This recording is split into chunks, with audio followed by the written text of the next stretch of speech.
Hi everyone. This time I want to discuss a little bit something that is going on. Lots of people are watching that movie Oppenheimer, and indeed, I think it's good that we all watch it because it's a wonderful movie, very well acted, very well conducted, and it's a great piece for us to keep in mind. It's a work of art. And because of this movie, I think I bring to mind a reflection about mythology coming from a famous TV series from the past, Northern Exposure, where a shaman says that indeed, probably modern Westerners, they no longer resort so much to ancient mythologies. Their mythology is now movies. And I don't mean necessarily stuff like the Marvel movies or the DC movies or something like that, or some Hollywood movies. I mean movies that are high quality, that make us reflect about the myths that are now driving as humans in our lives.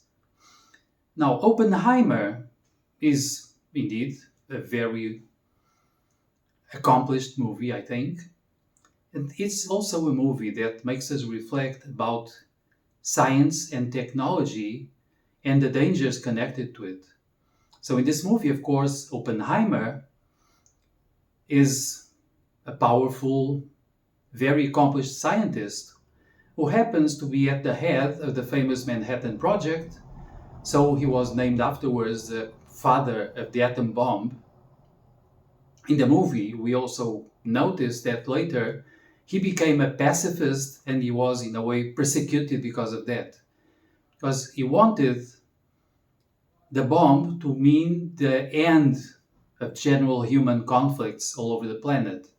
And he was opposing the creation of the hydrogen bomb, the H bomb, because it meant still a lot more destructive power than the bomb that decimated people in Hiroshima and Nagasaki did. So he became a pacifist. He was, in a way, a wise human fighting for peace. That was his damage to some extent. But indeed, he also had over his shoulders that responsibility, that weight of being the creator of the atom bomb, or one big creator among several. Now, the thing is that he was most probably mostly developing science, and in a certain moment, he was participating voluntarily also in that race towards the atom bomb, trying to outrun the Nazis and the Nazi Germany, because if they had accomplished the atom bomb before, they do easily win the war, and probably nowadays would be going through a very severe global dictatorship, an age of darkness indeed. We also notice from the movie that Oppenheimer was uh, wide, quite aware of the power of the weapon he was helping develop. He was worrying about it, but he also wanted the Allies to win the war. And later he was in the hope that this kind of power would bring humans to reflect on it and to stop the armament race, to search for peace, global peace.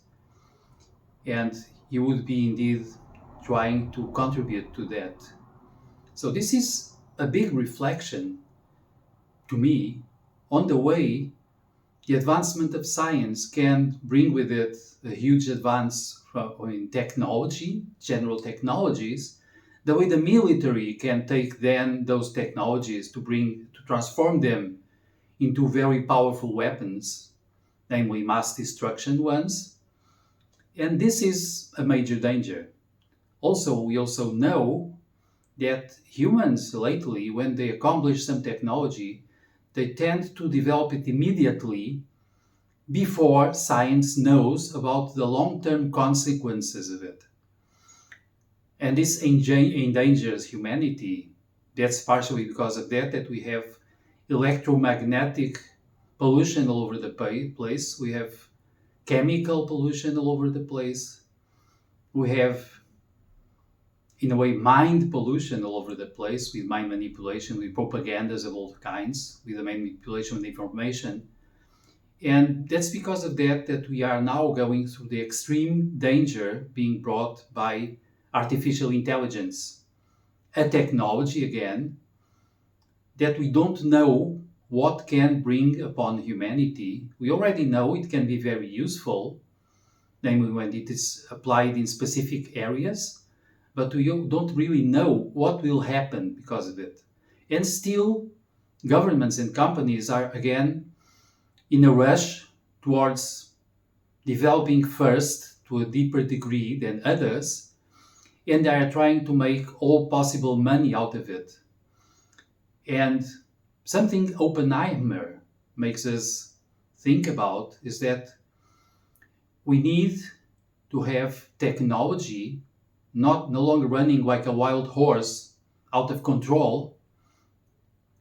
We don't need this wild horse to run after money.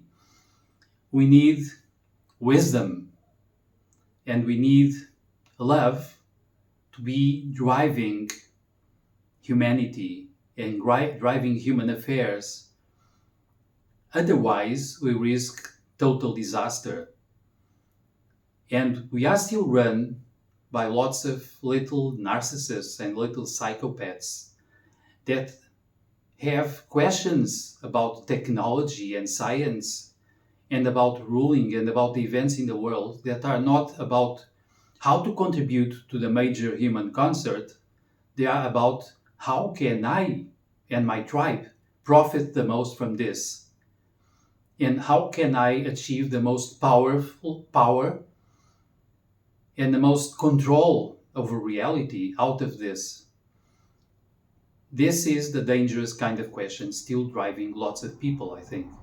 And Oppenheimer brings us to a major reflection, I think, about the dangers of technology, the limits of what humans can or perhaps should do, and the need for us to move probably slower, giving science and philosophy and ethics and spirituality time enough to catch up with technology, so it's not moving against humanity and nature, but it's actually favoring all of us. This is the idea. As usual, if you like, share, comment, subscribe the channel, and I'll be around.